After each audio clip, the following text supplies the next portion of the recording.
and welcome to our online technology workshop with Tanya Marusech and David Leclair. Tanya will be teaching her insight on navigating the online teaching environment. Tanya assisted others to get an online presence, teaches multiple classes a week online, and provided main tech for all the online workshops held by the Vancouver Iyengar Yoga Association, of which she's a board member. David will be covering the essential hardware basics required for online streaming. Drawing on his video production experience, he will define a basic and more professional setup for those teaching and taking online yoga classes alike. Hi, I'm Tanya. Welcome to the workshop. And I'm David. Welcome. Good morning. Thank you for joining today. Well, we wanted to give a shout out to the BKS Iyengar Vancouver Association for undertaking this project. We've had a lot of requests for it over time as well. Both Tanya and I personally have heard many questions and requests for some more overview discussions on technology. And today, here we are. What are we going to talk about today? So we've got introductions. Thank you, Faye. So I'm going to be talking a little bit about cameras, microphones, and lighting. Tanya will be covering the online conferencing software, and then we're going to bring it all together just about 15 minutes before we end. And we also have an ideas for other workshops section. So what other topics and ideas are you interested in discussing? I work in technology. I work with software as a product manager, and today we're going to be talking about products, many products, and there's so much to learn about it. Cameras have historically been a completely complicated environment because there's so many producers over time, and these cameras live on for many years. So in the age of digital, in particular, the age of digital and video is something that has really changed the platform as well. So I'll be talking a little bit about the different camera types. But I wanted to talk a little bit about why isn't technology important? As you know, where we are today with the ability to stream video, to record video, to put it all over the internet and for everyone to see is a remarkable achievement in technology. This proliferation of technology, especially high definition video, it really has changed the playground. And as you can see with the changes of closing of studios, also the lockdown, so people are spending time in their homes, there's been a real interest in reaching out from your own internal space, right? And so live streaming, conducting classes from your study or your bedroom, your second bedroom, has become a household commodity. So I wanted to talk a little bit about how technology plays into that arena. First of all, when you look at the Iyengar teaching process, right? So as students, we have to look, right? And we have to hear. So we have to look at the teacher demonstrate. We look around. We're complicated beings. We're able to look around and see what other students are doing in a classroom environment. The teacher has to speak, right? So we have to hear the teacher. We talk a little bit about in our teacher training about having a voice so that everyone can hear, right? People shouldn't be, reaching for the voice. They should be clearly hearing what's going on. And then finally, everyone has to listen. So teachers have to listen to students and students have to listen to the teacher. So these particular and essential parts of a class, teaching and communicating, need to be translated into a technology. And so we're going to break this down today a little bit, right? Talking about cameras, there's the eyes, the microphone is the voice, the speakers that we listen to the voice are the listening, right? So let's get started. Cameras. So many cameras. With if you look at my little infographic here, we've got computers have cameras. They also have speakers. iPads have cameras and speakers, smartphones. There's classic cameras, right? There's also portable cameras. So there's a lot of options out there. And today we're going to talk a little bit about what cameras are available and deciding which one works for you. And it really comes down to experience and purpose, right? So let's get into it. Okay. What cameras are suitable for live streaming? As you know, there's so many features on cameras, especially with the digital age. Everyone's trying to outdo everyone else with all the different features, and it becomes overwhelming. Although a lot of the features are really nice to have, there are a few that are essential, right? I'm going to talk a little bit about clean HDMI out, right? A continuous power supply, and unlimited runtime on your computer or on your camera. Also, I'm going to talk a little bit about how do you connect a camera, right, to a computer so that you can stream, right? There's cables, of course, connectors and encoders, which we'll touch on a little bit. Also, the types of cameras, right? And particularly, there's so many out there, and I'm going to focus on a few, right? Of course, we're going to talk about smartphones and computers and webcams, which are kind of common and available to everyone at a very affordable price. And then I'll get into a little bit about video camcorders, right? The camera for streaming video, and then the new technology with DSLRs. Finally, well, this all has to work with bandwidth, right? So although you have all your technology set up, you have to go out into the world. You have to have your bandwidth available so that you can stream your video out there, and you can host meetings, and you can communicate. Clean HDMI out. This is particularly important in some of the prosumer or consumer camcorders as well as DSLR cameras. As you can see the image on the top left, right? There's a whole bunch of noise around the image, right? And a lot of cameras don't have the ability to have a clean HDMI out. So when you're deciding or looking at cameras that for your streaming, you want to make sure that you have a clean HDMI out. I can't stress that enough, because if you look at that image there, everything's nice and clear and everything, but you've got all this noise around it. So your camera would be quite useless, especially for recording. Power supply. So here's an example of a camera battery. They have, maybe an hour and a half. Some of the really high lithiums can go even further, but you need a lot of batteries to keep it running. And the last thing you want to do in the middle of a class is to have to change your battery. So an unlimited power supply is essential. Also runtime. So some cameras don't allow you to continually run forever, right? Some of them have a half-hour cutoff time, an hour cutoff time. So these are things that you should consider when using your camera, right? Encoders. So in order to stream from a camera or a device like your phone, right? In order to stream to your computer, here's an example of a phone on a tripod. In order to stream to your computer, you need an encoding device. And here's an example of one. So here is what it's called an FN video streaming device, and it allows you to connect your camera through one cable to your USB to your computer. And what is this encoder? It kind of converts your live streaming video to a streamable format. HDMI tethering, it's very common. HDMI, you guys probably hear that a lot with, or see that a lot with your televisions. HDMI is the common audio and video format today for connecting devices. Well, this tethering device allows you to connect most cameras, right, to your output in your computer. And finally, cables, right? I have a little image there of HDMI. So not all cables are the same. In cameras, for instance, here's an example of a HDMI mini, and these connect to classic cameras, right? Your digital SLR, your camcorder, and then the regular HDMI, which you use for your television. So you need converters and you need different cables, and it gets really, really annoying because they always change. As we all know. And finally, proper upgraded cables, right? So USB 2 doesn't work for a lot of video. USB 3 is kind of the new standard. Unfortunately, something you have to keep up with.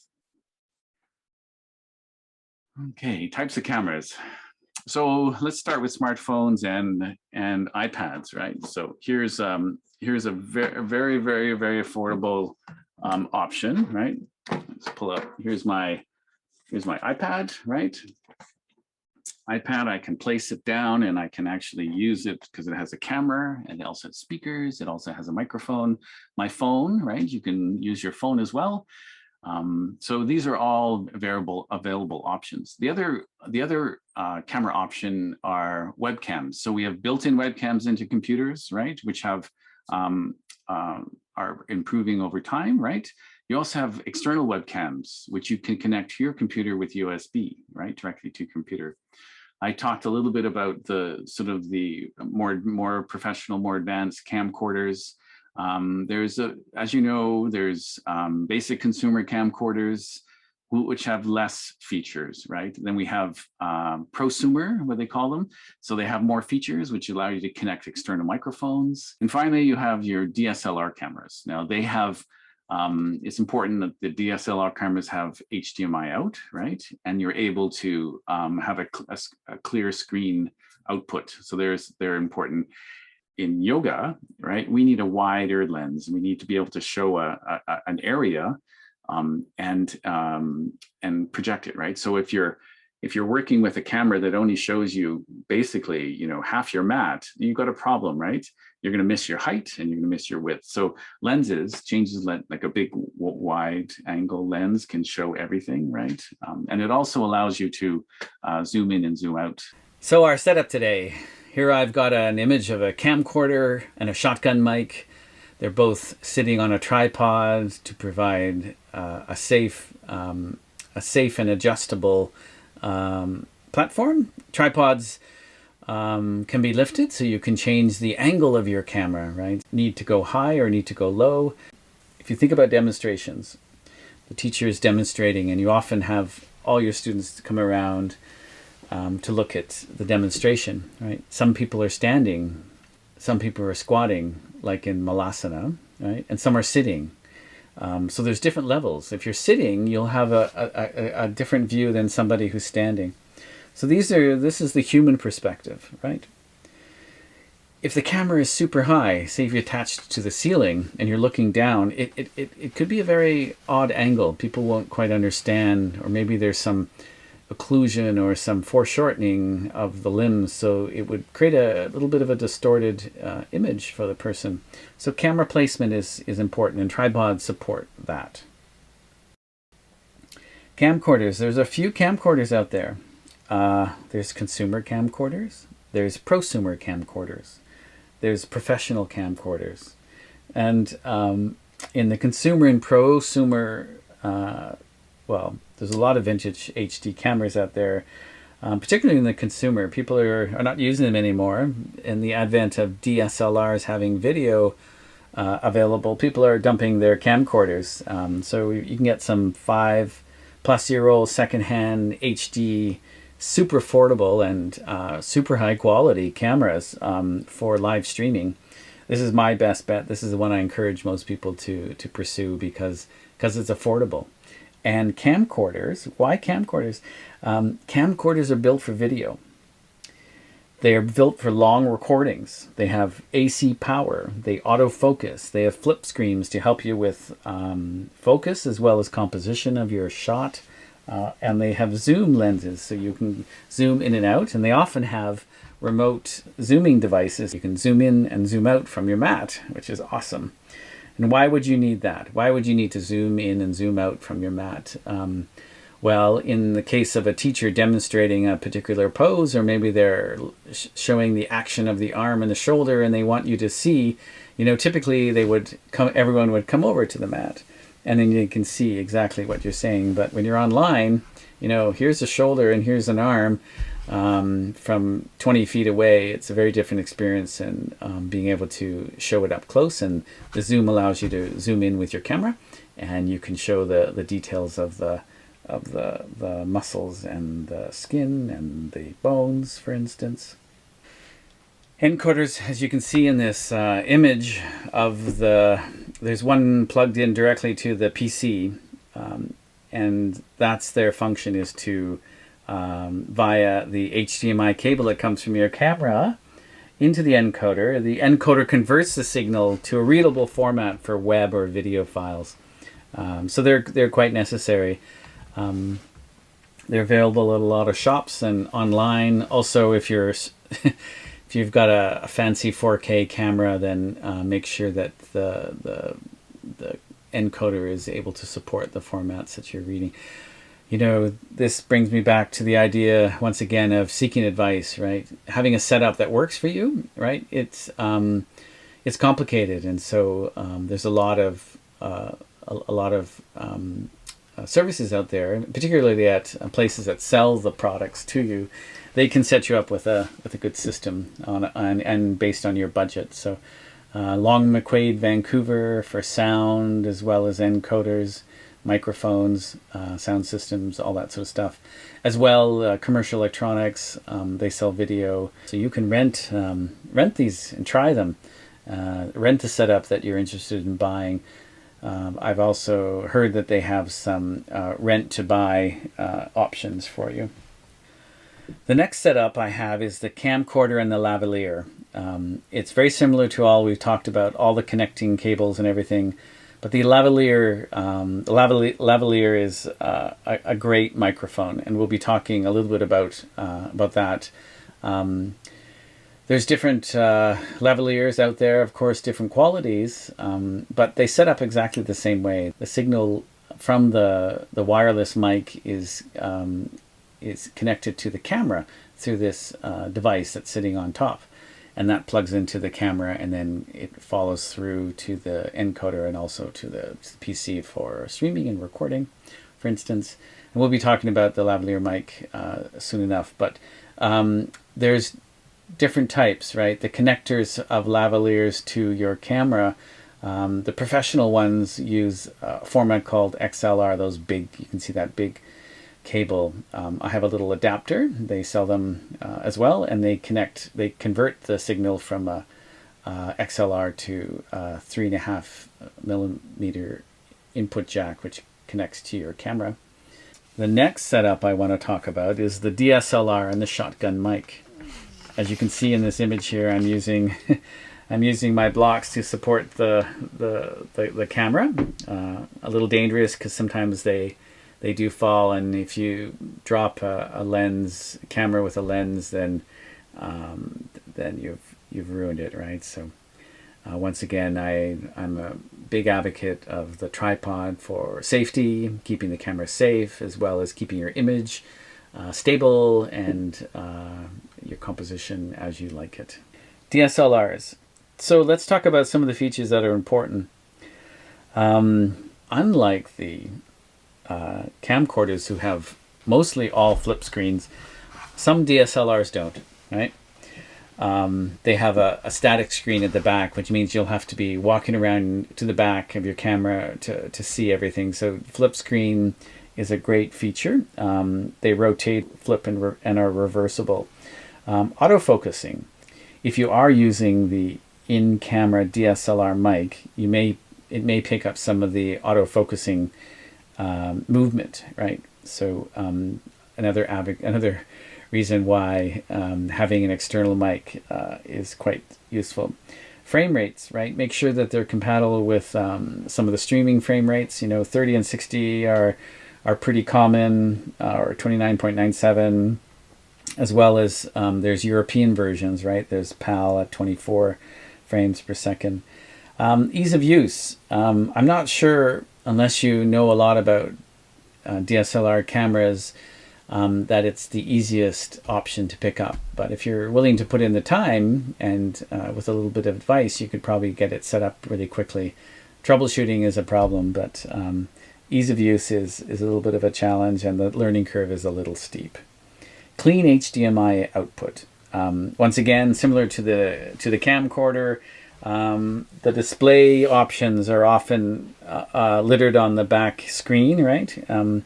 And the big question you want to ask yourself, as well as ask when you're purchasing the cameras or when you're researching the cameras, is can this camera produce a clean HDMI out for live streaming?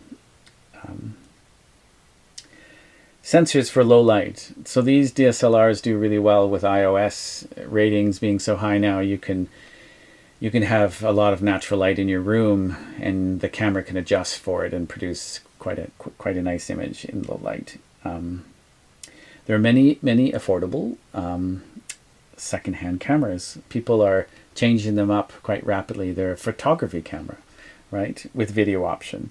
And so there are a lot available, through Craigslist or, online secondhand or in shops, right? And they, once again, they do rival the professional camcorders in their image quality. Holding devices. All right. So tripods. How many times have you heard, oh, I can't hold my camera up. I can't seem to hold my camera up. Here's an example of a tripod. It's a vintage one. It costs $5, right? So it has a little handle here. Tripod is meant for two things. It's meant to support your camera, right? As well as keep it from falling over and safety, because you drop a camera on the ground, you're going to break the lens, you're going to break your camera, right?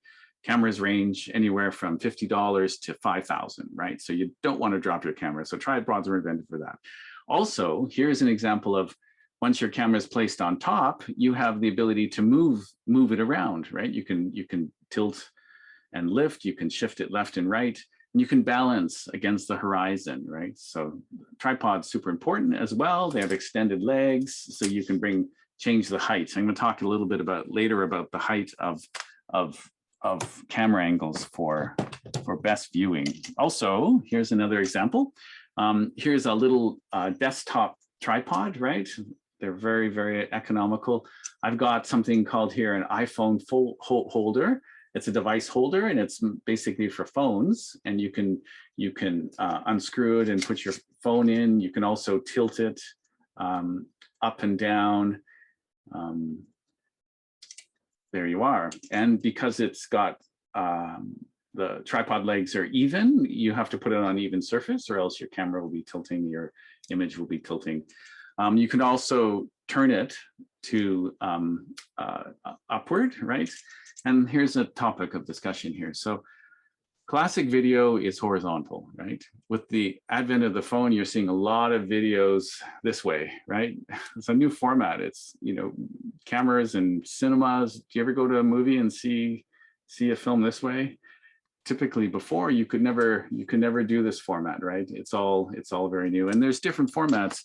When digital came out, we now have something called 16:9, so nice wide cinematic formats for your camera. You see a lot of images, right, which are square, 2 1/4, right? So there's a lot of different film formats, and when you're choosing your formats on all your cameras, you have to choose one of these options. So finally, let's take a look at this, the options here for other devices. So you can do a homemade one with a piece of wood, right? But the obviously thing, it needs to be on a flat surface as well, and tilting is not available. Here's a really good example of something available for your laptop. We're often moving our laptop around, and if we're putting it on blocks or putting it on a stool or a chair, the whole chair has to go. This gives you the option to keep it solid as well as move it around the room. I showed you the tripod here with the cell phone on. Security, so your camera is safe, as well as the ability to avoid shake and to have it horizontal, have it level to the horizon. Tanya is going to talk a little bit more about bandwidth, but just to give you an idea of, you need a lot of bandwidth for streaming. If you look at what is required for HD video, it's 5 megabytes per second. There's a lot of extra bandwidth required for other programs that are running, for instance, as well as topping and peaking. You should also consider your network, right? So Tanya's got a great example of using cellular for video streaming on Zoom. As well, Wi-Fi is the standard, right? So having Wi-Fi that is, I guess, big enough in order to support what you're trying to do Also, if you're looking at, if you've got a limited program and you're doing a lot of streaming, you may look at your program from your internet service provider to make sure that you're capable of doing this. And streaming other programs in use, there's a whole bunch more, but bandwidth is a critical thing for this streaming process. Okay, let's get on to microphones. Lots of microphones out there. You saw Tanya today. She's using a headset, right? I talked a little bit about all the smartphones and cameras that have microphones built in. Computers have microphones built in. Here's an example of a headset. There are earbuds. There are wireless earbuds. All sorts, right?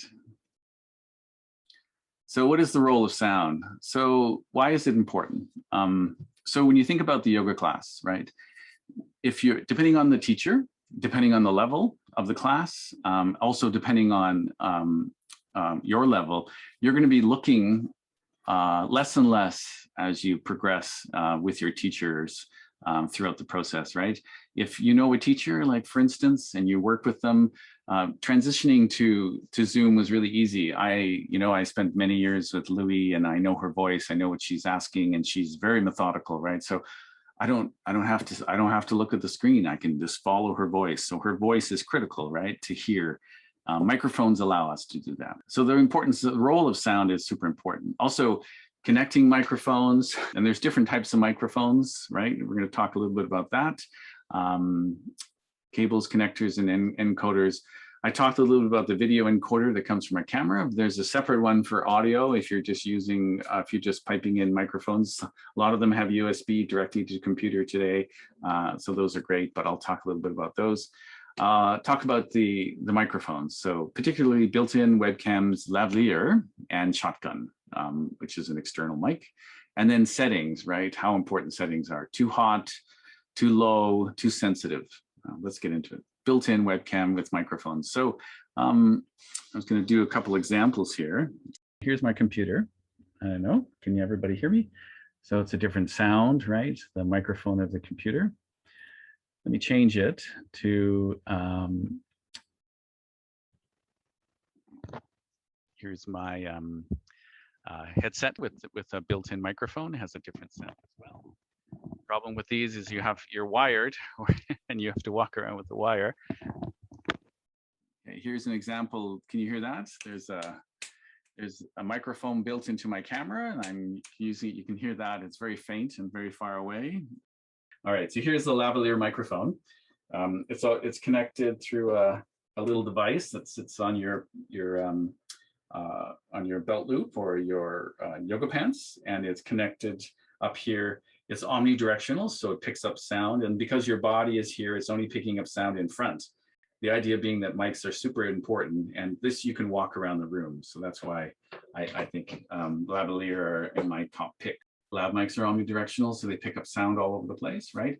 Webcams are omnidirectional, so the camera, the microphone on your computer is it just picks up everything in front of your computer. It picks up the noise and the hum and the fans of your computer as well. Phones, the same sort of thing. There's sometimes two mics depending on your brand, but it picks up everything around it. That's the general idea. The phone operates 4 inches from your mouth, right? This is the optimum space. So they have speakerphones, right? And you all know the tone of a speakerphone, right? It can be quite grating and loud, and it's bouncy. There's something really rich about the sound of a lav mic. They're used professionally in video production, and they're quite discreet, right? There's a little button here. It's all you see. And the last one I want to talk about is the shotgun mic. So, there's many other mics. There's condenser mics in various forms. There's also dynamic mics, ribbon mics. Dynamic mics are used basically for instruments, the drums, guitars, picking up loud sounds. Condenser mics are used for singing, and they have to be quite close.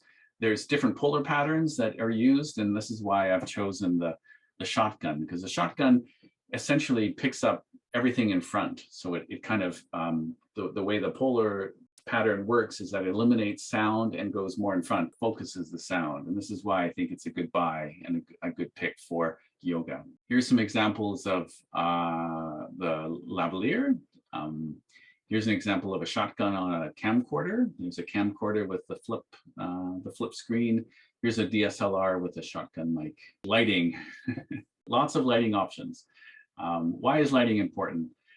First is that we're talking about cameras, right? Cameras need light to work, and our eyes have the ability to process lighting very well, right?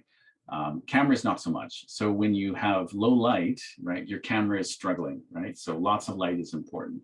I'm going to talk a little bit about the 3-point setup, key light, the fill, the backlight, and then lighting choices, particularly lighting temperature. If I cover one slide, here it is. This is a slide that I think kind of represents the little studio that you're working in. So if it's an office that you have, or if it's a second bedroom, it's a small space, right? If you look at big studio, like the yoga space, they have a bank of windows, right? So they have all this natural lighting coming in. But in the wintertime at 4 o'clock, it starts to get dark, so all the lights come on. And so now you have this full lighting, and then they have lots of space. You don't necessarily have that kind of lighting in a private residence. So you have to create it, right? And so there's 3 lights that essentially are built for lighting subjects as well as mats, right? The problem with our current situation is that with teaching yoga as a teacher, there's 2 stations. There's the demo station, which is further away against a wall or a corner, and then there's the computer station. So when you think about sound as well as light as well as camera, you have 2 places to light, and it gets complicated. But the 3-point is classic. The key light, right? The key light is the light. If you look here, this is the light that's coming from my window here. You can also add a light. I've got a light here, and I'm adding now the key light is actually the other side of my face, and now the window has become the fill. So now you have your key light and your fill, and you can see a lot of the face, right? You can see a lot what's going on. Typically, if you're in a room as well, and you're seeing the pose, you can see more side. Like the key light will be the part that someone is looking at. So you're demonstrating on the right-hand side, and you can see the arm movements, the leg movements, etc. So that's the example of a key light. The fill light is to fill in the other side, fill in the dark area, because you only, lights are singular, right? So the fill light, and you can do things like instead of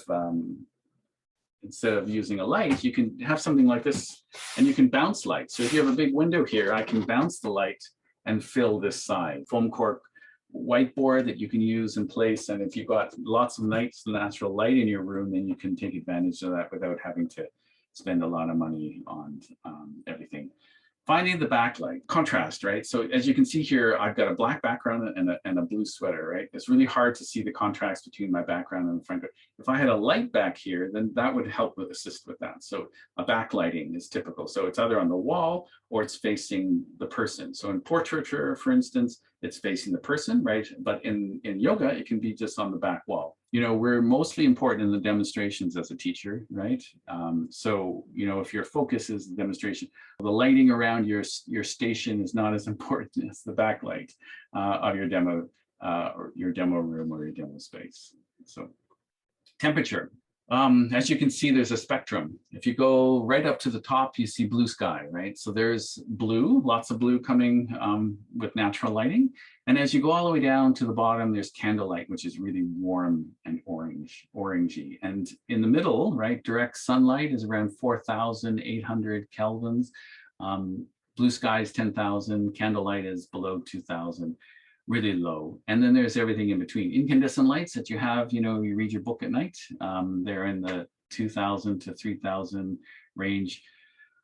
All this being said, there's cameras, our eyes do very well at interpreting all these light colors, but cameras don't. So if you mix your light and you mix your colors, the camera is going to be confused, and sometimes it produces really awful looking images. So that's something to consider. Standard lights, so something that points directly at the subject, right? Often producing a lot of shadows. You can see in the next one, which has a diffuser, a softbox effect. it softens the shadows. So it gives enough light and luminance, but it softens the shadows. So that's all that's important there.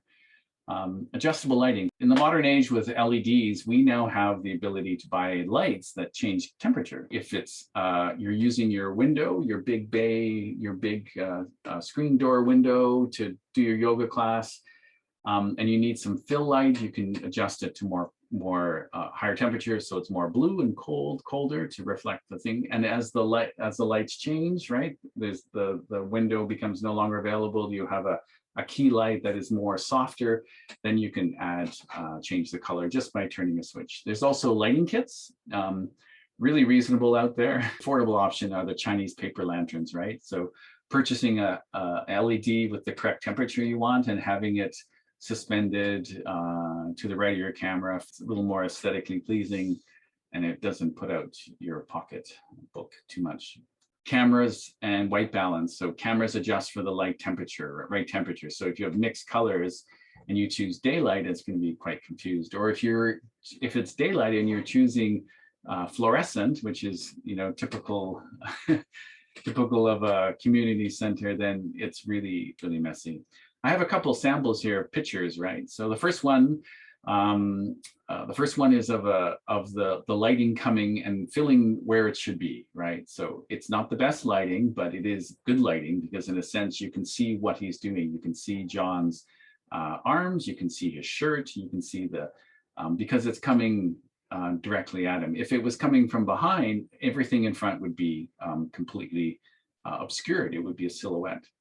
The middle picture is an example of using a harsh light pointed at you with shadows. Now, I'm not quite sure if this is sunlight or if this is actually a light pointed at her, but you can see the shadows on the wall. And what it does, it produces a really good silhouette in front. You can't see a lot of the arm and the arm action. And then finally, the one on the right is an example of a one room. So she's obviously has windows on both sides of her little space, which is a beautiful little space.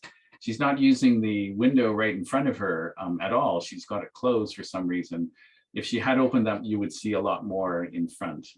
But here's an example of a nice clean space, right? Nothing in the frame, not a lot of books, shelves and everything around, so that you can actually focus on her sound systems, monitors, and TVs. I mentioned a little bit about your computer has speakers, right? The headphones, there's speakers for the headphones. Your phone has a speaker.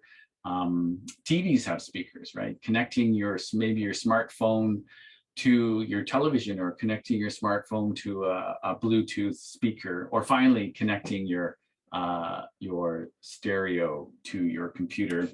There's also little Bluetooth connectors that you can add to your stereo, so you can actually connect your phones so you can hear better, right? You can listen and hear better.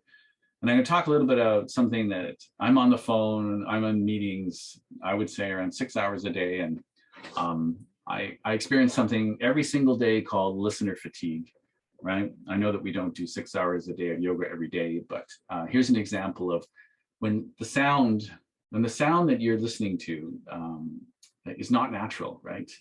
If it's really, really crackly, or you can't hear it, or it lacks emotion or feeling, you can't hear the vibrato in the voice, you're going to get tired. And the studies being done that you actually get physically tired. This whole presentation on how do we eliminate, as teachers and students, listener fatigue. The other thing is with the teacher, it's your responsibility to be able to produce a streaming image or a streaming sound that is not going to exhaust everybody, and they can actually hear them. On that note, I think I'm going to stop and pass it over to Tanya.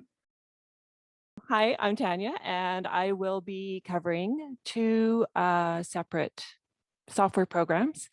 We will be talking about 8x8 Meet and Zoom. Knowing your expected class size and income generated per class can help you in your decision in which software to use. 8x8 Meet and Zoom are very similar in offerings. Zoom is now a household name, and most people are already familiar with attending a class or meeting using this platform. However, 8x8, you can offer pretty much the same for free. So if you're teaching a handful of students at a time, keeping your costs as low as possible helps keep your class costs down. With a Mac, you can only run it on your Chrome browser. Safari does not support Zoom on a Mac. On PCs, your browsers you can use, Microsoft Edge, Firefox. I do want to mention that Chrome and Safari were the only browsers tested using the software with Zoom for this workshop. Other browsers, such as Firefox, will support Zoom. So if something is not working, a particular browser is not working for you, just try it in a different one and you might have the success you're looking for. No account or app is required to either create a class or join a class with 8x8 Meet. With Zoom, you need to create an account to create a class, but not necessarily to log in. And I'll show you the differences with that later on. There is an 8x8 Pro that allows recording and calendar integration, but really you can send an email and people can easily add that to their own calendars. So that I don't think is a real selling feature. With Zoom, if you're going to be doing one-on-one, which is great for private classes, you have unlimited time. So you don't need to create an account for that. But if you have more than 2 people, so if you have yourself and 2 students, a minimum of 3, you have to create an account if you want to go beyond the 40-minute maximum. All right. The cost differences, if you can use 8x8 Meet for free. That's what I use. I have small classes. But if you wanted to get into the Pro, it costs $12 US a year, which is about $15.50 Canadian.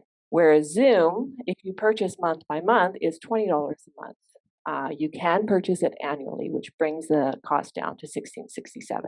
So that, there's a price difference, and you have to figure out if that is worth it for your classes. Neither one of them requires an account to join a class. With 8x8, you choose your own unique class name, and that is how you log into the class. With Zoom automatically generates a Merrick sign-in name, and you can choose your own password. Passwords are recommended. And then once you're in, you can choose a separate name for your actual class. And this is an example of how to create a class. So you'll be going into schedule a meeting, which you can also do here. This is where you would choose your unique class meeting name.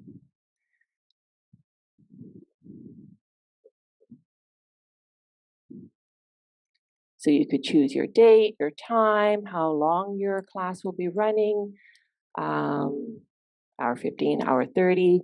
I always choose Vancouver Pacific time, but it doesn't really matter. And also, I just wanted to mention, so I don't know if you noticed there with the generate automatic meeting ID versus the, here, I'm going to slide it back just a smidge. So here's generate automatically or personal meeting ID. Now I blocked out the association's personal meeting ID because you don't want that kind of information out on the internet. You risk somebody else getting that information, and it's just, as a security, do not post that anywhere. And also, when you generate it automatically, it also allows overlapping of meetings. Okay, so you can have 2 people running a meeting in the same Zoom account. So I just had to back that up because once you choose recurring meeting, that is lost. But then you can go from weekly, how many durations are in your sessions, registration. I'm going to pause that again. So registration required. I wouldn't be getting into that too much because it means that every single person in your class must have a Zoom account, and how many of your students will have a Zoom account. So don't worry about that. Create your own passcode. Waiting room is good. So what's good thing about a waiting room? It gives you, it's sort of a secondary security. You're seeing who wants to be admitted to your class. Should they be there, for one? And second of all, it gives you a time to prepare as a teacher. Are you mentally prepared? Do you have your space set up? It just gives you, okay, get yourself mentally set, and then you can admit your students. So I like a waiting room if I'm using Zoom, but that is personal choice. Allowing participants to join at any time, that kind of defeats being able to set yourself in preparation. I accepted the class, and now this is where you get to edit sessions individually. You can see what the passcode is, and this is the how you can copy information to send out to your students as an invitation. So if you press copy invitation, this is what you have access to. You copy the meeting invitation, you open your email program up, and easy way is just to paste it and then to clean it up. Now, the Zoom automatically gives you way too much information, in my opinion, and it's confusing. So yes, the dates of the classes is important. All this stuff about mobile phones, you're in a yoga class. That's not how your students are going to be joining. The link, it is advantageous if it doesn't automatically have an automatic link to it, is adding it yourself. So how you would do that, you would highlight it, you would go into add a link and add that link into it, and then they can just press it in their email and it gives them access. You could also just make it a verbal thing. So you highlight it, you go into the add the link, you paste the correct link, which was that big long thing, you press OK, and then it just says click here. I just do want to mention, I have actually run into it in one workshop where someone wasn't used to that format and they didn't understand how to join a class because it said click here. As a person, when you're sending that out, it might seem obvious to you, but it's not always. But it's nice and clean.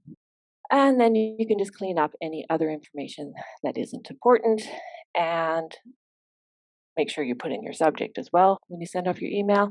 And basically, that is what you would send to your students. Oh, and you could just start the meeting from here if you wanted to. So I wanted to mention that if you choose to not add a passcode to your Zoom meeting, it will automatically initiate waiting room. You can't have neither. Oh, and this was something else I wanted to mention. So embed passcode in the invite link for one-click join. So remember that link that I showed you? When you click on it, if you allow it, so you can see I have it selected, it's blue, then that means when they click on it, the password is embedded. Now, if you have a situation where you might be concerned that people will be sharing that link a lot and you want them to have a separate passcode or have the passcode separately, then you could click that off. How to start a class, or I should say create a class in 8x8 Meet. Now 8x8 Meet you can do in Safari or Chrome. Now this is with Macs, but it is the same thing with PCs. You can use the Microsoft Edge browser or the Firefox. The easy thing is to start a class is you can just go 8x8.vc. Now that'll get you to the 8x8 application. But to start a class, then you would just go / and you put in the name of the class. Now, I cannot stress enough, use a unique class name.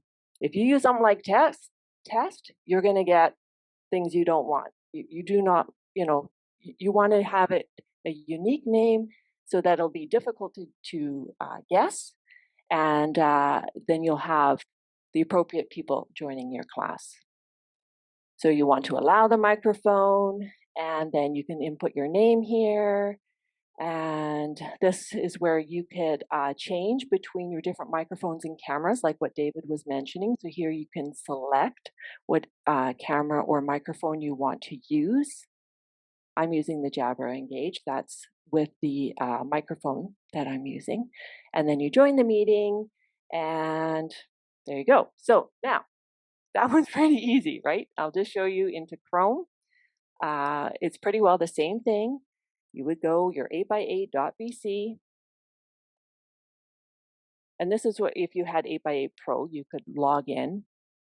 And then I've already created a class previously, so I'm just going to select that for the workshop discussion. Notice it's a unique name. And now this one has the backgrounds. Zoom also has the backgrounds. Now, the disadvantage is it's a little bit, it's not sharp. but that's without. But yeah, if you wanted to play around a little bit, then that is always an option. It's just kind of playing and such. All right, so let's apply that. And again, just join meeting. So notice this was in Chrome. That option wasn't there for Safari that I recall. All right, so here is camera and microphone selections again. So if you had an alternate microphone, that is how you create the class in 8x8. Now, how would you share the invitation for that class?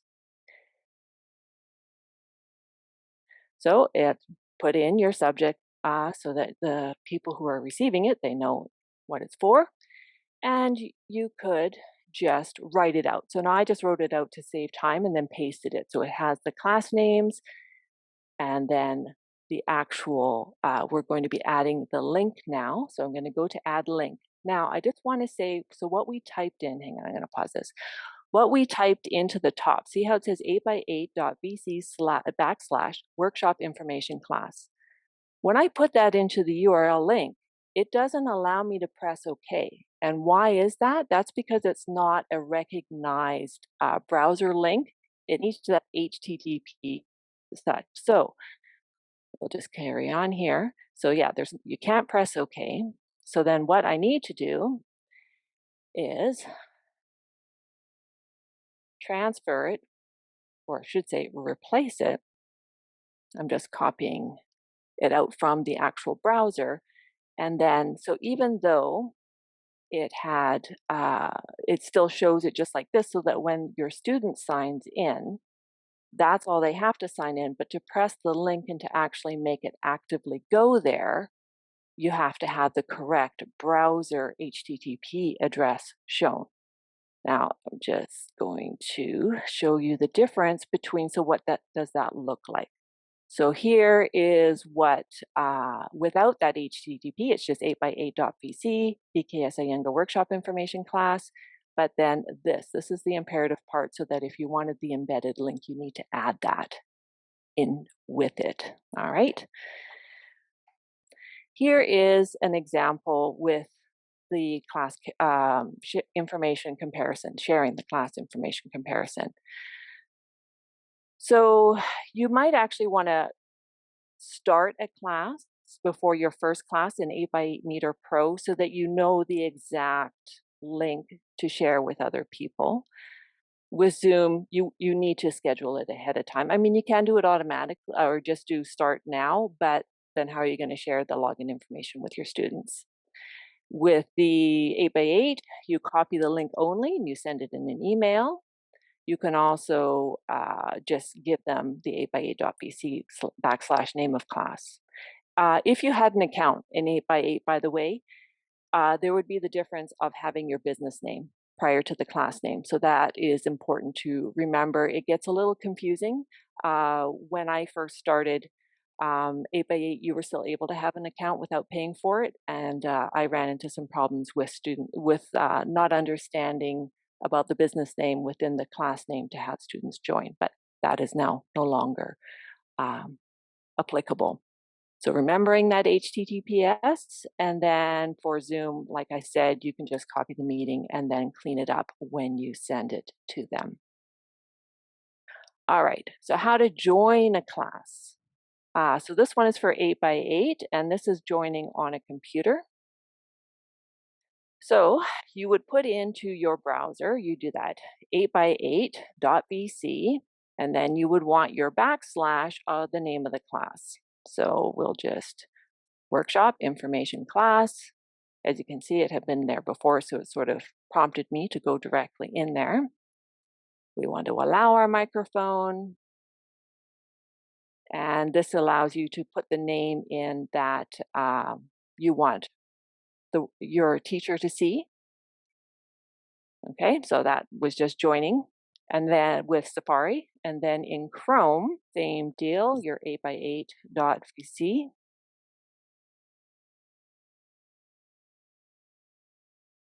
But then we'll just go in and select that class. And once again, input your name and join meeting.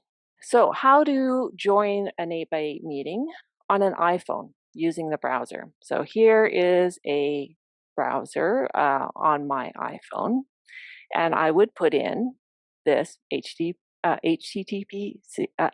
geez, now I can't talk, and your 8x8.vc /workshop information class. That would then take me to this. Now, we don't want to download the app. We don't need to download the app. So you can just launch in the web. And once you press that, then you just allow it to have access to your microphone and camera, which is important for you as a student. And then this is where you would enter your name and you would join the meeting. Here again is where you can adjust what camera and or microphone you're using, although with a phone, do you really need to be changing that? Yes, in some cases, but if you have the technology, certainly use it, as David was mentioning. If you have anything other than a phone to use, highly recommended. And you'll see some examples of why that is coming up. So now, if you did have the app, you would press on, this is what the app icon looks like. So when you press on this, you'll get here. So you would only log in, obviously, if you have an account, or join or start meeting as a guest. So this is as a teacher or a student, okay? You would enter in, so this, you would just do the 8x8.vc / blah, blah, blah, blah, blah, blah. You don't need that full browser link, and that will take you here, and you can press join meeting. And where do you find the app? Well, just go to your app store, do a search for 8x8 Meet, and this is what it looks like. I mean, I already have it downloaded. Otherwise, the download or get, I think, is the option. All right, how to join a class using, or I should say a Zoom class using the computer. So putting it in, I'm going to have a look at my email that I received from my teacher. So this is more for students, obviously. And I have the link that has been embedded. And I also have a meeting ID and a passcode. All right, so I'm going to click on that link. And it'll take me directly there. And because the passcode was embedded, I don't need to input it. I allow camera. Oh, and here. So this is obviously what it looks like with a waiting room. The host will let you in soon. Okay, so I'm just going to leave that meeting. And I want to show joining a Zoom class using the meeting ID and the passcode instead of the link, because that is an option and it's a great option. And I'll show you why in a second. So if you just go to zoom.us in your browser, you can see there's sign in, join a meeting, and host a meeting. Now, sign in you would only do if you have an account, but if you're a student and you don't have an account, you can then just say join meeting, and then you put in that meeting ID. And the reason why in that particular case, and while it's, okay, so here we go. So I'm going to put in that meeting ID that was within my email. And then it wants to know if I want to open the application. In this case, I'm going to use the application. Here, I need to put in the passcode because I didn't select the link, okay? And then there I am, join with video, and then it'll say the host will let me in soon. Okay, great. But the next thing I wanted to show you, and we'll just let it get caught up.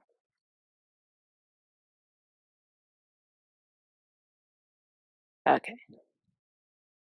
I'll explain to why I had to do videos instead of live later.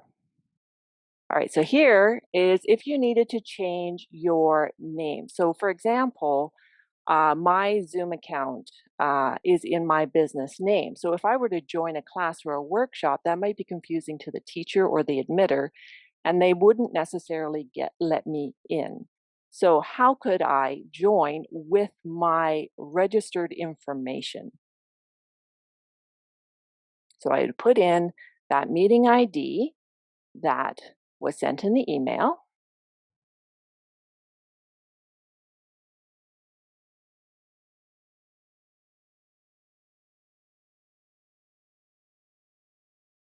Make sure I did that right. All right.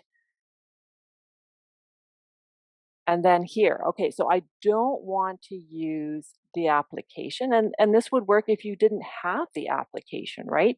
You want to launch the meeting. Notice you had to go through it twice, though, to get to join from your browser.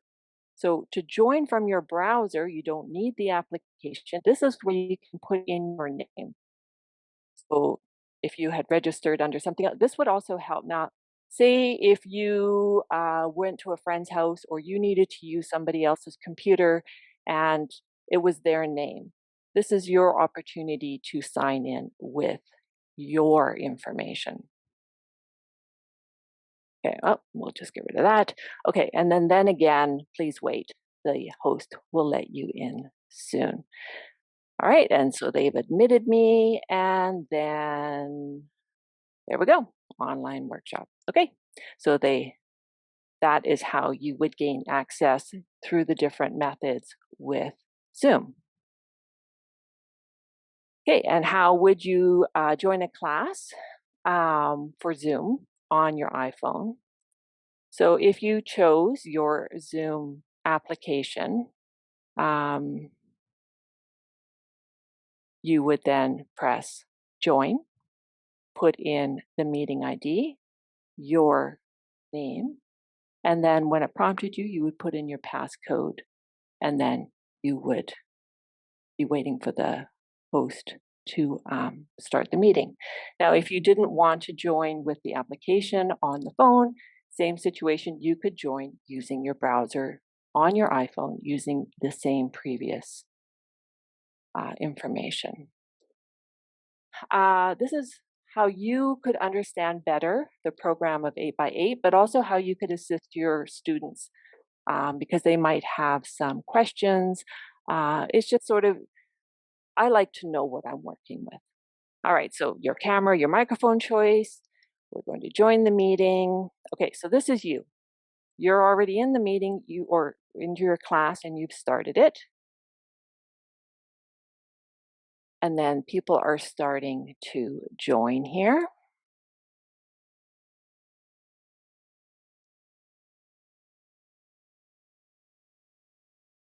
Just allowing other people to join, and they're joining just with that class line name that I've sent them.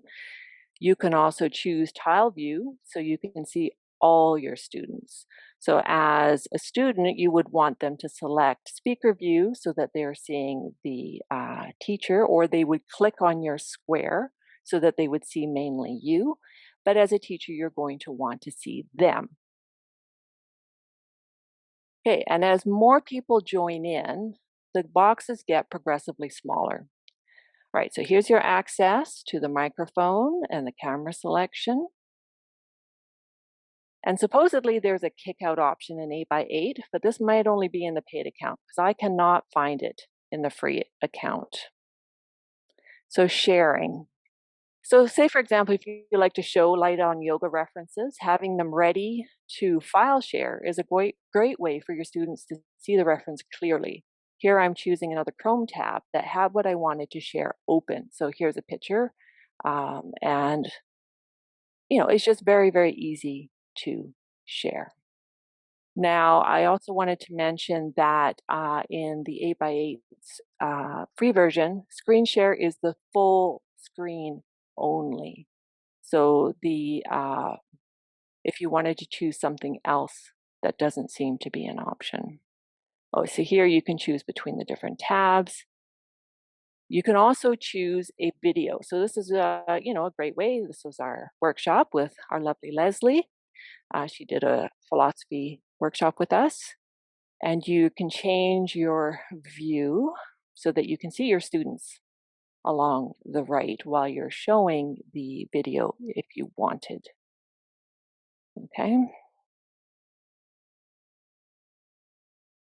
We'll just close that up.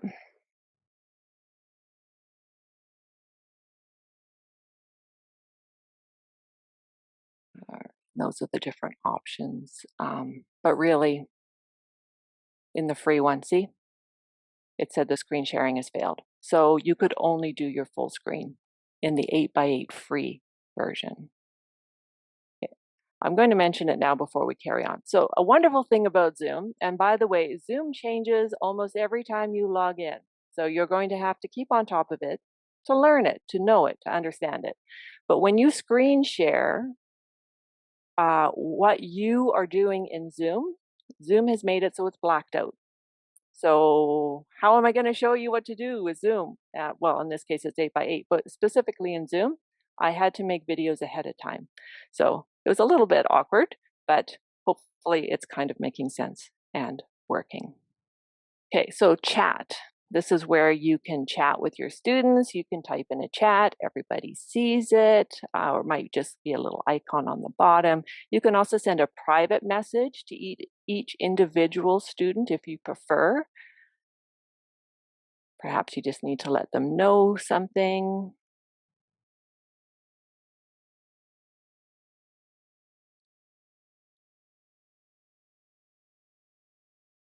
All right, and then we'll just close that chat. And raising your hand. So you'd have to keep your eye open to make sure that you, if raising your hand was an option that you provided, but see how there, that student, G student, has raised their hand. If I wanted to raise my hand, there it is in the top right-hand corner. So I'm just going to turn that off. Okay, participants, if you click on participants, and you can see the individuals in that bar.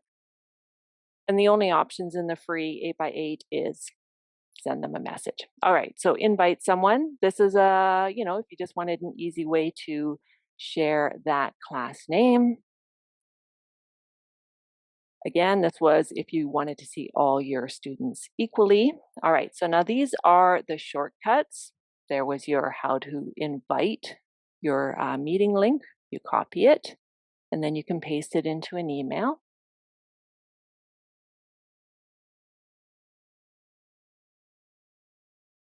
Share video. So when you share video, I need to let you know that, yes, okay, so you can start up that video for your students to see. The problem is, when you do it this way, people that are on the phone will not be able to see the video. So it gets very confusing, which is very annoying, but I'm just going to show you what. So I'm going to share it. Phone participants will be seeing. If you share the video, now there was difference. If you share it by share a video, that's not going to work. But if you shared it,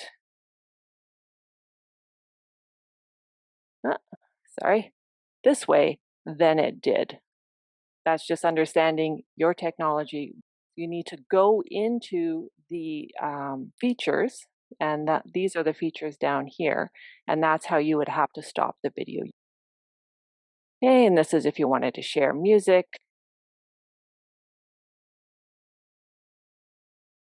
Backgrounds, if you wanted to apply. We're going into settings. Again, this is where you can choose your microphone and or your camera.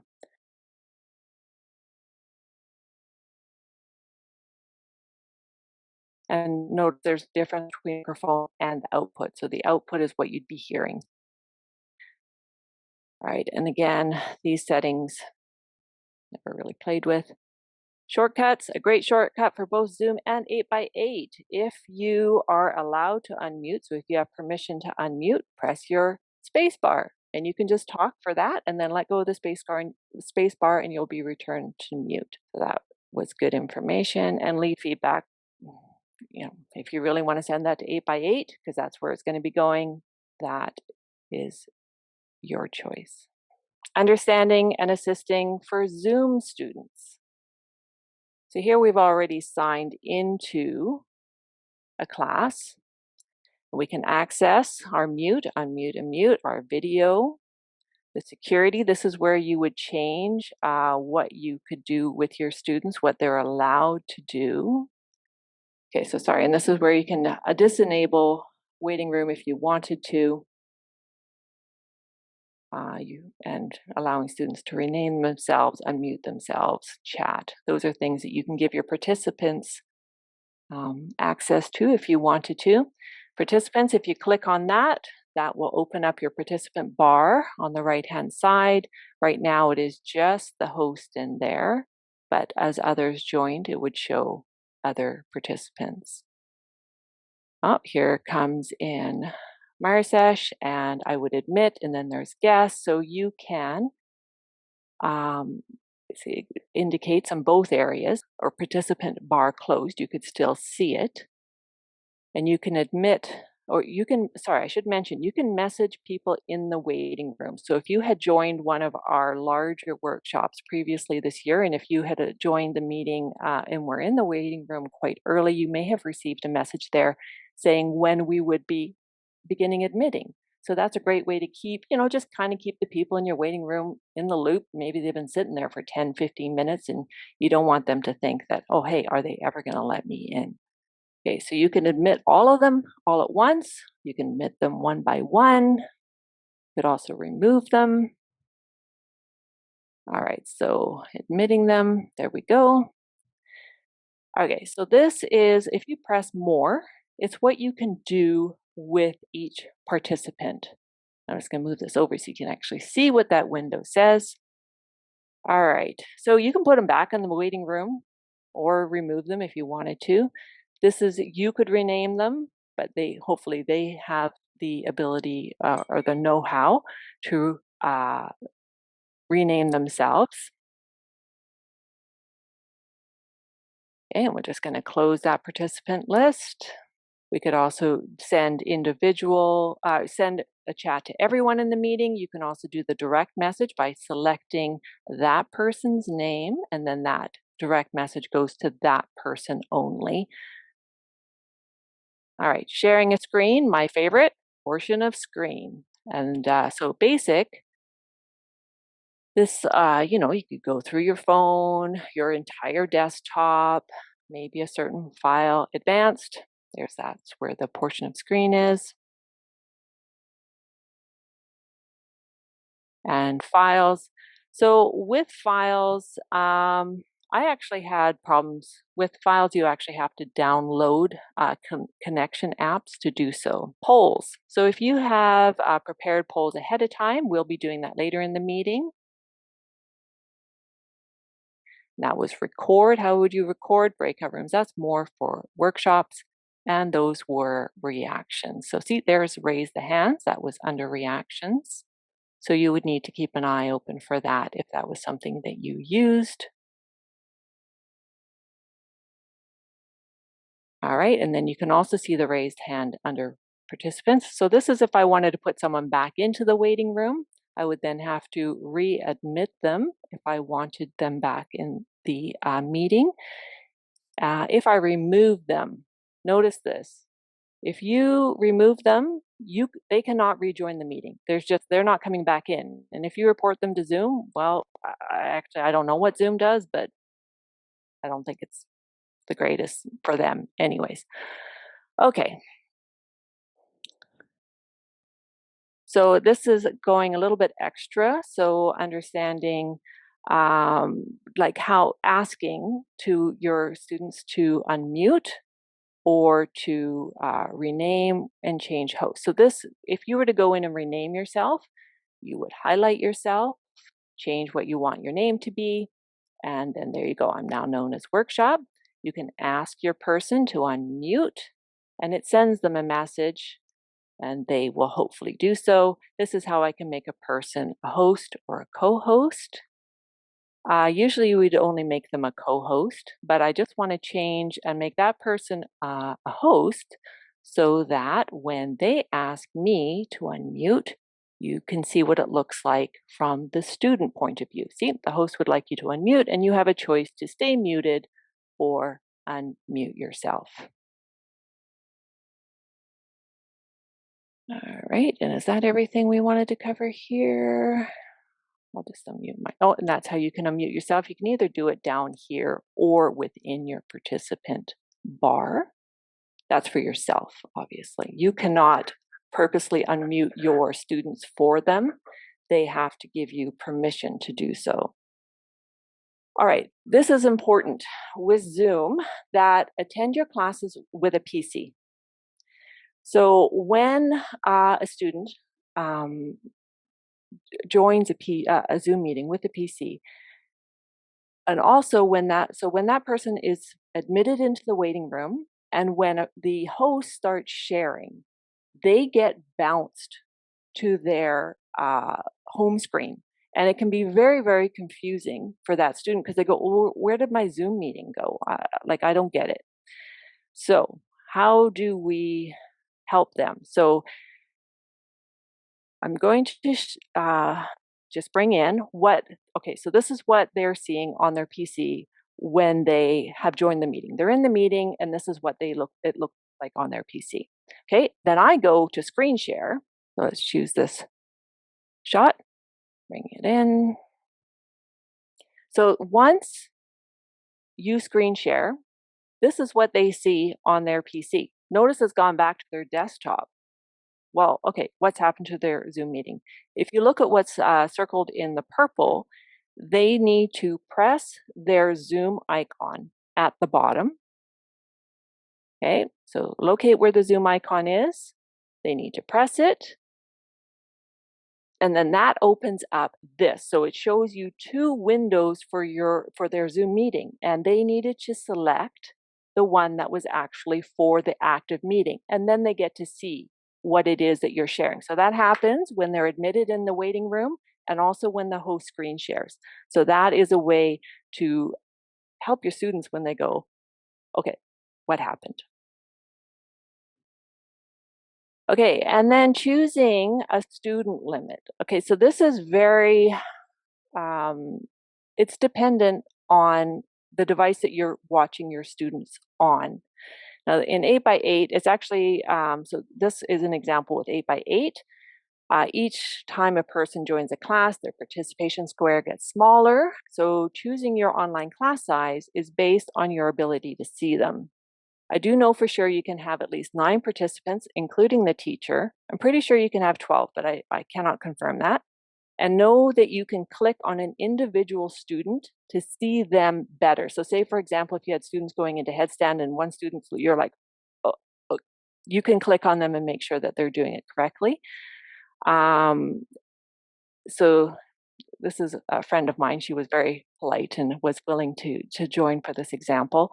And this is what it'll look like on the phone. So if you're teaching on a phone, it can get quite messy and difficult to see your students. And that's why I recommend using a computer, or even tethering it to your television set. That is what I do. So this is with a Zoom class. Now again, every time someone joins, their participation square gets progressively smaller. This example shows 20 students. So a single screen in Zoom shows 25 participants by default.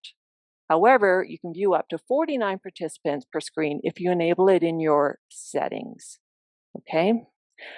And if you have more than the maximum screen participants, there would be a second screen that you would have to scroll through to see everybody. So that's up to you in determining how many students you want to allow into your class.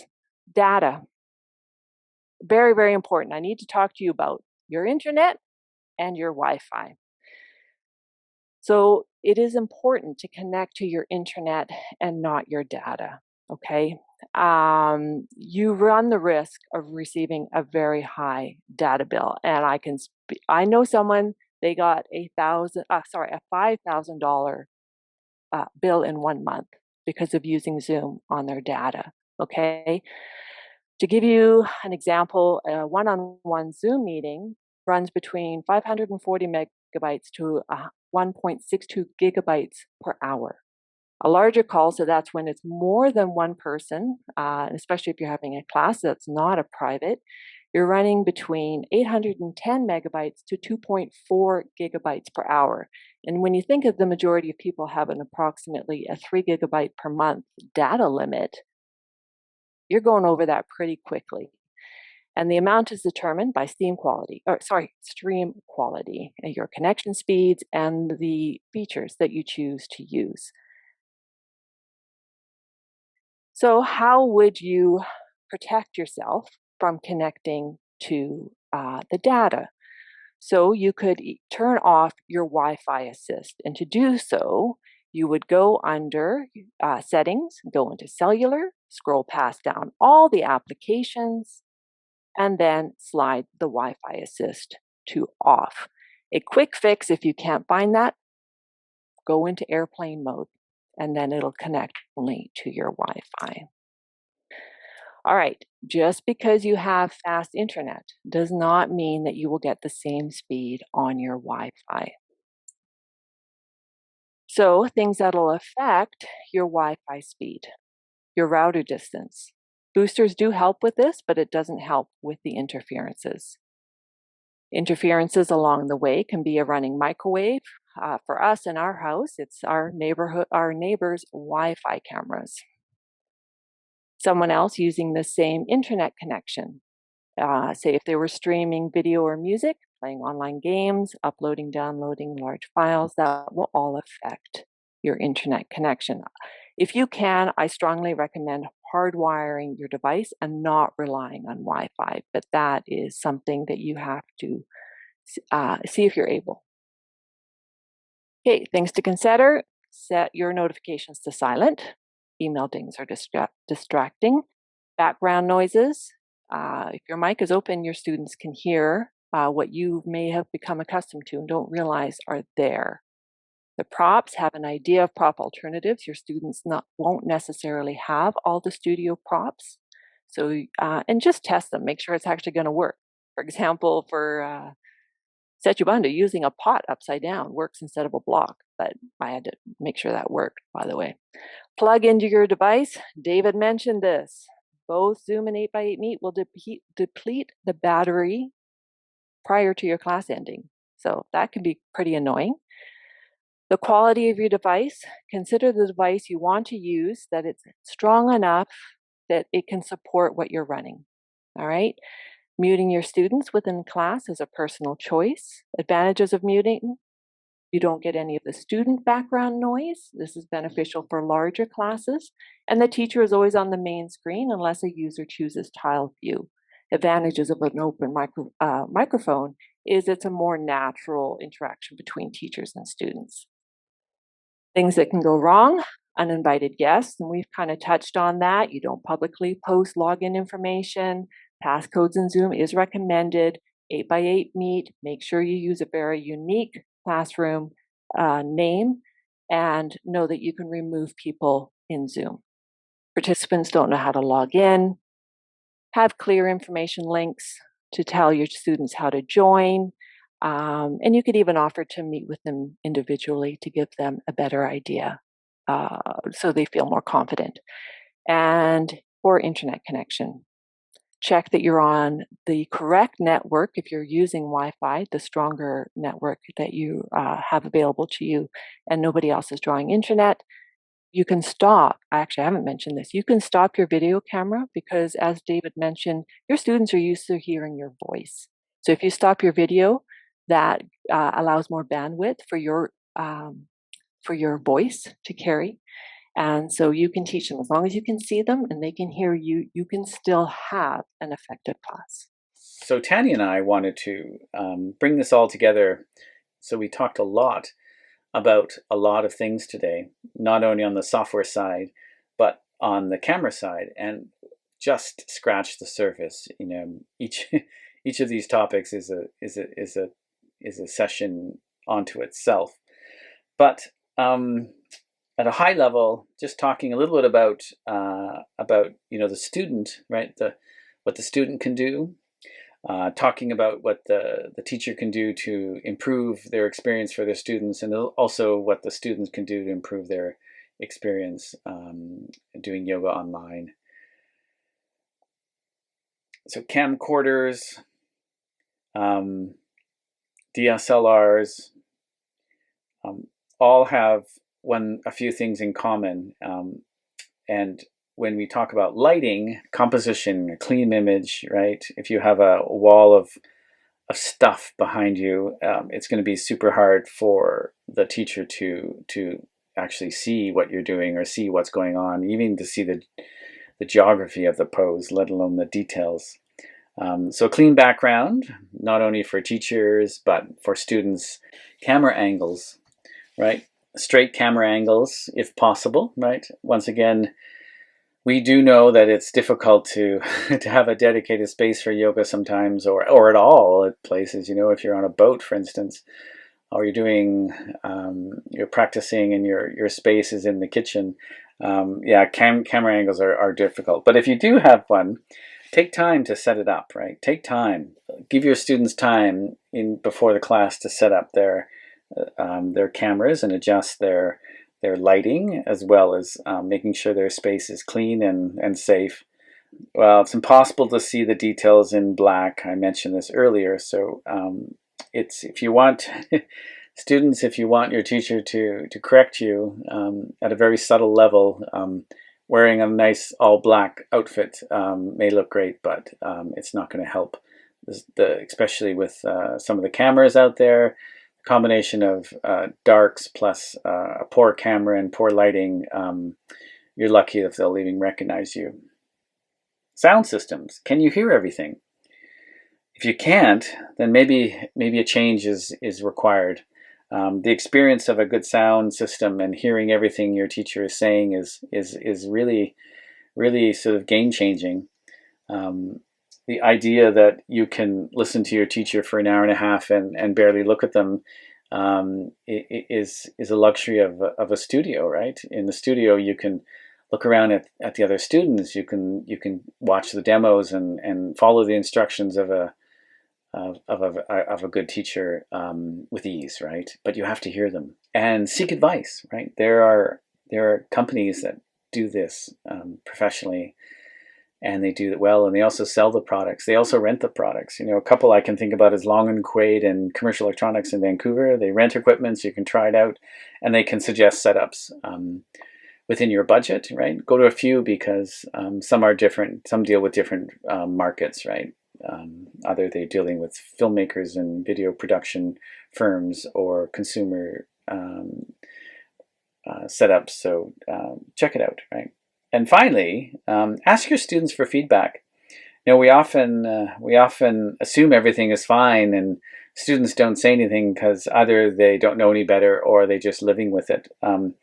Record your classes and listen to them, watch them. Can I hear myself, right? Can I improve something, right?